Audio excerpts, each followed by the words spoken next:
ओम श्री साई राम। भगवान बाबा के पुनीत पावन चरणों में कोटिशर प्रणाम और उपस्थित सभी साईं भक्तों को मेरा सप्रेम साई राम। आज हम यहाँ पर जिस विषय के लिए उपस्थित हुए हैं वो है विज्ञान और आध्यात्म एक ही सिक्के के दो पहलू हैं। Science and spirituality are two phases of same coin. Before starting this discussion, एक संस्कृत की श्लोक की एक पंक्ति है कि सत्य नास्ति परो धर्मः, यानी कि सत्य से परम धर्म कोई नहीं है। तो आज ऐसे ही कुछ सत्य को हम जानेंगे, उन पर प्रकाश डालेंगे।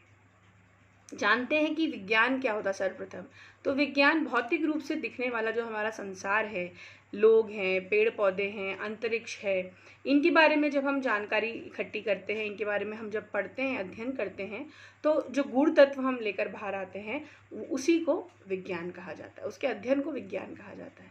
तो अब आध्यात्म क्या होता है? आध्यात्म उन चीज़ों के बारे में पढ़ना जो भौतिक रूप से हमें नहीं दिखती। आत्म का अध्ययन जो भौतिक रूप से हमें नहीं दिखती है, पर उनका होना, मौजूदगी हम लोग देख चुके हैं या उसको हम महसूस कर चुके हैं। ऐसी चीज़ों को जब हम स्टडी करते हैं, उनके बारे में हम जब पढ़ते हैं, तो हमें पता चलता है कि एक्चुअली में वो क्या है और उससे हमें क्या कहीं ना कहीं हमारे को हेल्प मिलती है, लाभ होता है, उसे कहते हैं आध्यात्म।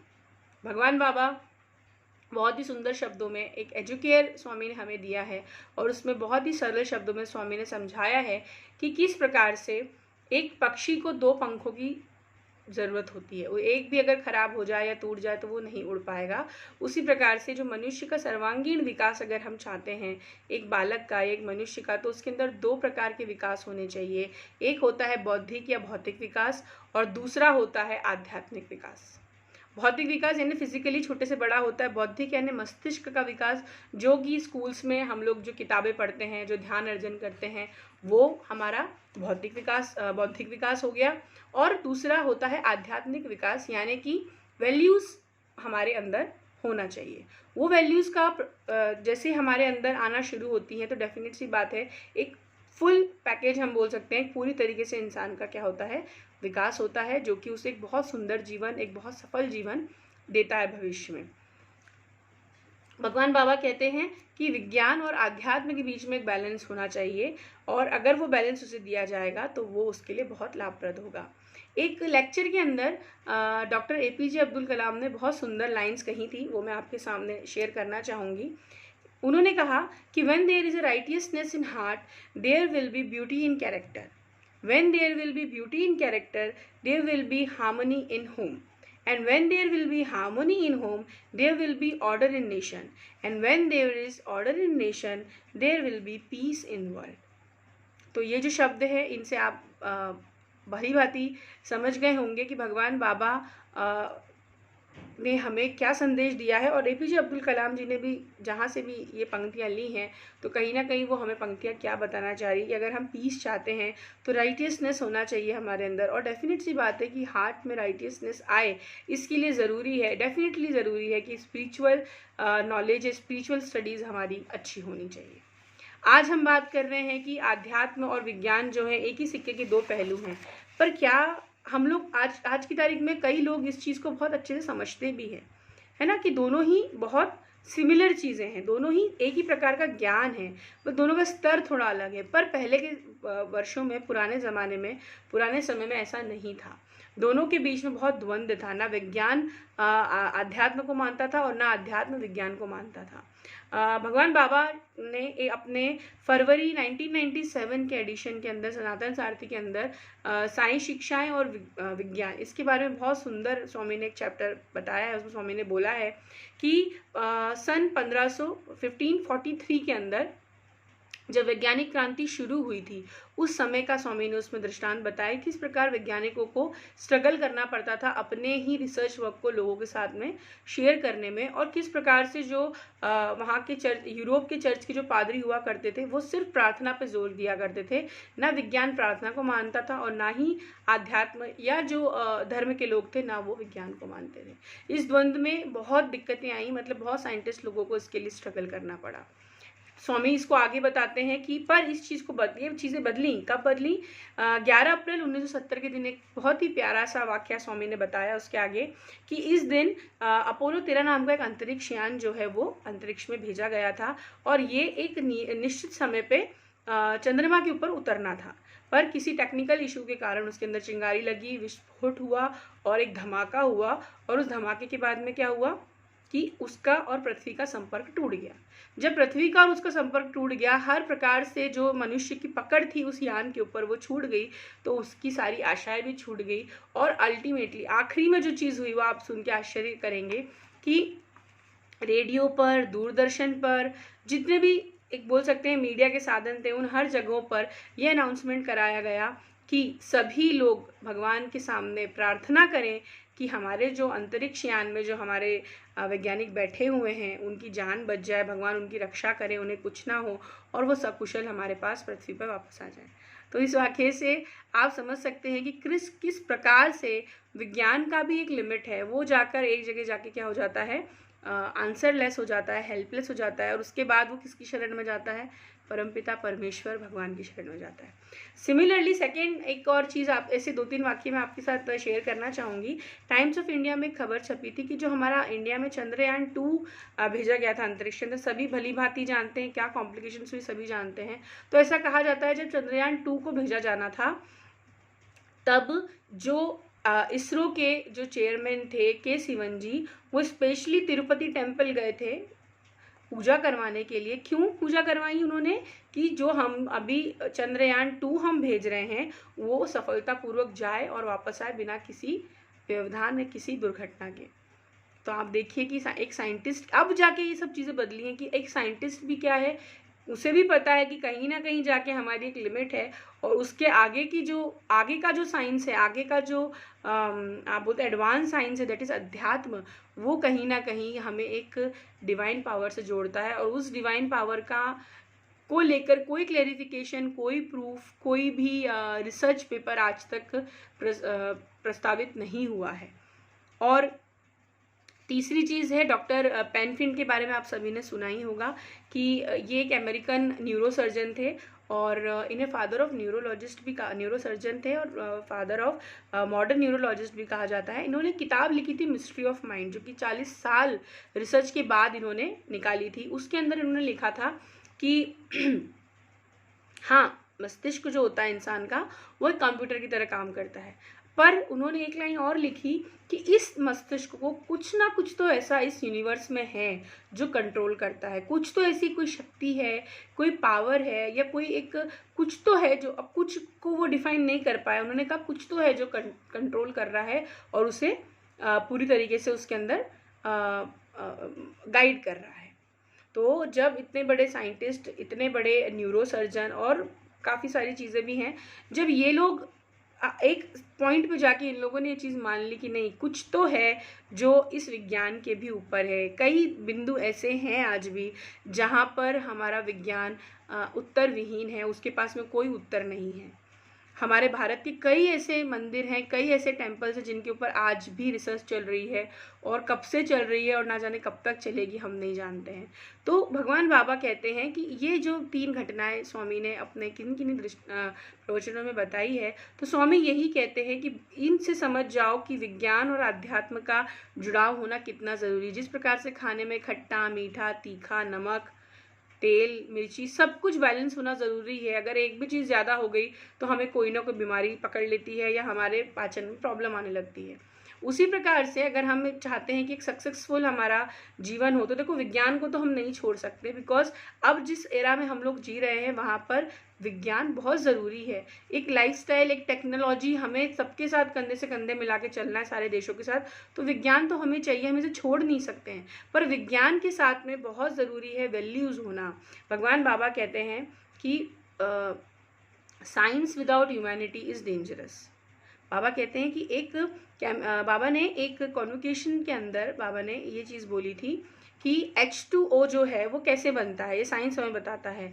2 molecules of hydrogen and 1 molecules of oxygen, जब इसे मिक्स करते हैं तो वाटर बनता है, ये साइंस में बताता है।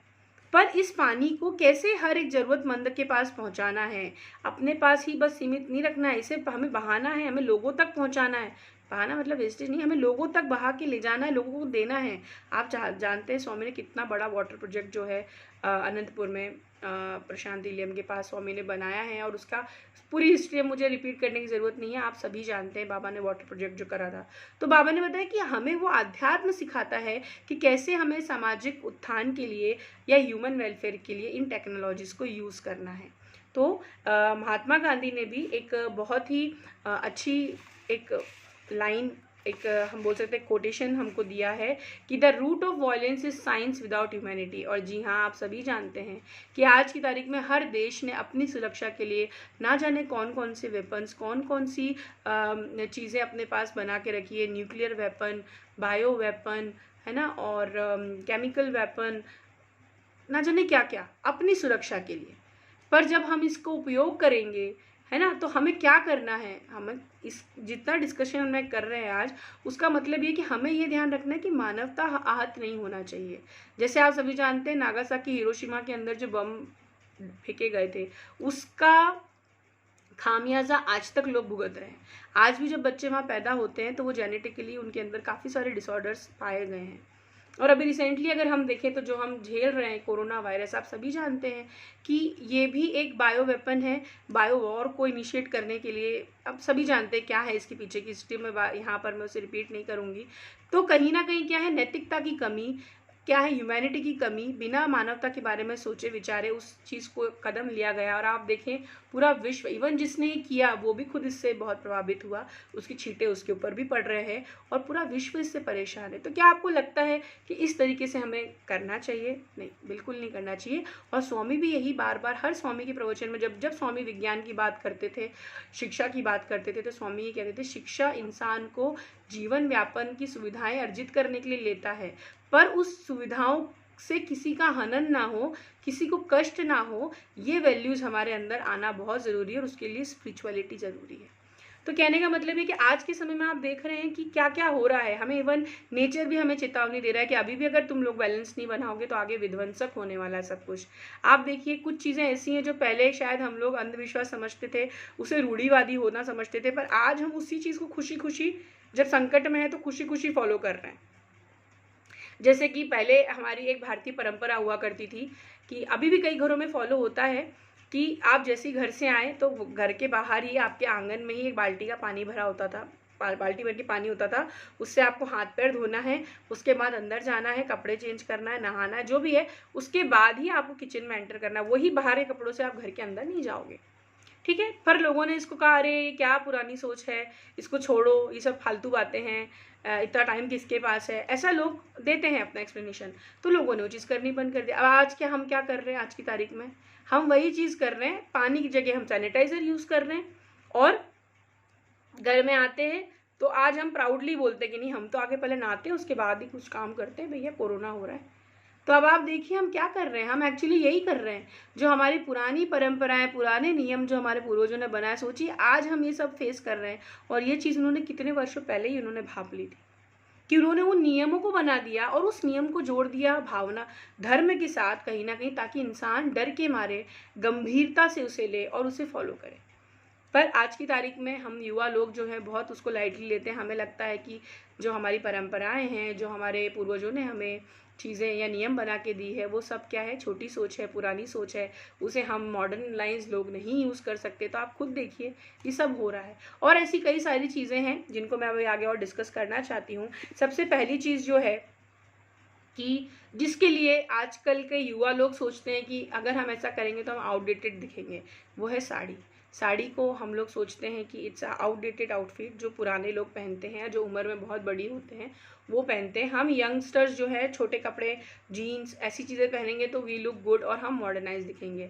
तो मैं आप लोग को बता दूं कि ऐसे कपड़े पहनना जिससे हमारा शरीर ज़्यादा से ज़्यादा ढका हुआ हो, इसके पीछे भी एक साइंटिफिक रीज़न है, और वो ये है कि जब हम कहीं जाते हैं तो कई सारी एनर्जीज़ हमारे आसपास घूमती हैं, वो एनर्जीज़ हम तक आने से पहले कपड़े पर टकराती है। जब साड़ी ड्रैप की जाती है तो वो 2 लेयर्स में ड्रैप की जाती है। तो कहा जाता है कि जब सर्कुलर मोशन में, आप साइंस के अगर विद्यार्थी हैं तो आप समझ पा रहे होंगे कि जब सर्कुलर मोशन में ये ऊर्जा, अच्छी या बुरी कैसी भी ऊर्जा जब रिवॉल्व करती है तो इसका एम्पलीट्यूड कम होने लगता है, मतलब धीरे धीरे धीरे कमज़ोर होने लगती है, और जब एक सर्कल में घूमती है तो जल्दी क्षीण होती हैं और तो हमारे शरीर तक नहीं पहुंच पाती है। इसीलिए हमारे भगवान बाबा के प्रशांत इलम में आपने देखा होगा कि पूरा 3/4 यहाँ तक पल्ला लिया जाता है, पूरा कवर किया जाता है, इवन जेंट्स भी पूरा फुल स्लीव्स की शर्ट पहनते हैं। तो ये डिसिप्लिन है, इसे कहीं ना कहीं धर्म से जोड़ दिया गया, पर इसके पीछे एक साइंटिफिक रीज़न है। इसी तरीके से मस्तक पे तिलक लगाना, लोगों को लगता है कि मस्तक पे तिलक लगाना मतलब हमें ऐसा सोचेंगे कि हम पुरानी सोच वाले हैं।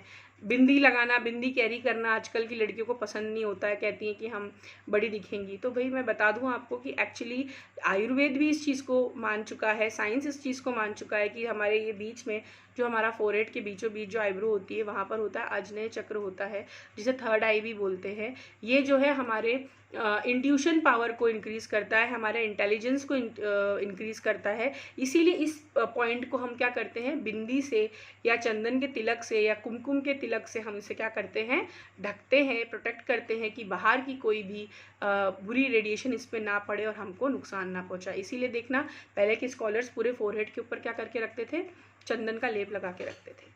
ठीक है, तो इसलिए इसको आउटडेटेड ना समझे, आप ही के वेलफेयर के लिए है। तीसरी चीज़ होती है वेद पाठ। आप जानते हैं बाबा को वेदम बहुत पसंद था, संस्कृत में चैंट करना। इसके पीछे भी एक साइंटिफिक जो मंत्र बोले जाते हैं वो क्यों बोले जाते हैं, वो इसीलिए बोले जाते हैं कि जो संस्कृत बोलते हैं, जो वाइब्रेशंस हमारी बनती हैं वो वातावरण को शुद्ध करती है। और दूसरी चीज़, ये हमारे ब्रेन के उस पार्ट को स्ट्रॉन्ग करती है जो कि इनोवेशन, इंटेलिजेंस, तार्किक शक्ति, इन चीज़ों को हमारे शरीर में, हमारे दिमाग में पनपाता है। ऐसा पोर्शन स्ट्रॉन्ग होता है। इसके ऊपर भी एक रिसर्च पेपर पब्लिश हुआ है और साइंस ने इस चीज़ को माना है, और कई आयुर्वेदिक हॉस्पिटल्स के अंदर वेद को यूज़ किया जाता है ट्रीटमेंट के लिए। तो ऐसी कई सारी चीज़ें हैं, बहुत सारे ऐसी चीज़ें हैं जिसको अगर मैं अभी यहाँ डिस्कस करूँगी, समय की कमी है, तो फिर कभी हम इसको आराम से लेके बैठेंगे। परंतु ऐसे हमारे परंपरा इतनी सारी हैं कि अगर एक एक को उठा के देखें, सबका कहीं ना कहीं साइंस से जुड़ाव है।